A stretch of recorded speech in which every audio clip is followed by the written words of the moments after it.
बिहार में बड़े भाई की लड़ाई, जेडीयू ने कहा सीएम नीतीश का विकल्प नहीं, बीजेपी ने भी दिया जवाब। नमस्कार, मैं संयुक्ता देशमुख और आप देख रहे हैं खबर दस्तक। जेडीयू के प्रदेश अध्यक्ष उमेश कुशवाहा ने कहा कि लोकसभा चुनाव में नीतीश कुमार के नेतृत्व में एनडीए का बेहतर प्रदर्शन रहा। यहाँ एनडीए के नेता वही है। बिहार में जुबानी जंग शुरू हो गई है। 2025 के विधानसभा चुनाव में जेडीयू और बीजेपी में कौन बड़े भाई की भूमिका में रहेगा? जेडीयू का दावा है कि नीतीश कुमार का कोई विकल्प नहीं है। जेडीयू ही 2025 के चुनाव में बड़े भाई की भूमिका में रहेगी। इसके पीछे लोकसभा चुनाव के नतीजों का हवाला भी दिया जा रहा है। इस पूरे मामले पर जेडीयू के प्रदेश अध्यक्ष ने खुलकर बात की।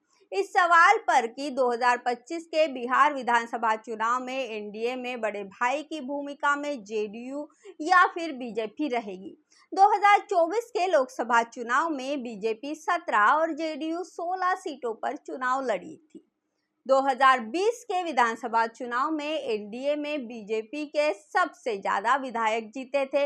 इस पर उमेश कुशवाहा ने कहा, अभी जो लोकसभा चुनाव का परिणाम आया है उसमें विधानसभा का जो आंकड़ा निकला है उसमें 243 विधानसभा सीटों में एनडीए 177 सीटों पर आगे रहा। 177 सीटों में 74 सीटों पर जेडीयू, 68 पर बीजेपी, 29 पर चिराग पासवान की पार्टी और 6 सीटों पर मांझी की पार्टी आगे रही है।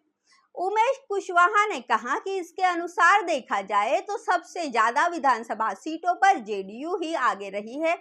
तेजस्वी यादव हमारे नेता नीतीश कुमार पर सवाल उठा रहे थे। उनकी पार्टी सिर्फ 35 विधानसभा सीटों पर आगे रही। लोकसभा चुनाव में नीतीश कुमार के नेतृत्व में एनडीए का बेहतर प्रदर्शन रहा। नीतीश कुमार का न कोई विकल्प था, न है और ना ही होगा। नीतीश कुमार के नेतृत्व में एनडीए 2025 का बिहार विधानसभा चुनाव लड़ेगा। यहाँ एनडीए के नेता वही हैं। सीट शेयरिंग, बड़ा भाई छोटा भाई की भूमिका, ये तो सब ठीक है, बैठक में चर्चा होती है। उधर बीजेपी ने भी अपनी प्रतिक्रिया दे दी है। बिहार जेडीयू के प्रदेश अध्यक्ष उमेश कुशवाहा ने बयान पर बीजेपी के प्रवक्ता अरविंद सिंह ने कहा कि ना कोई बड़ा भाई होता है ना छोटा भाई, भाई तो भाई होता है। बीजेपी जेडीयू मिलकर लड़ेगी और जीतेगी। केंद्र में नरेंद्र मोदी का चेहरा, बिहार में नीतीश कुमार है।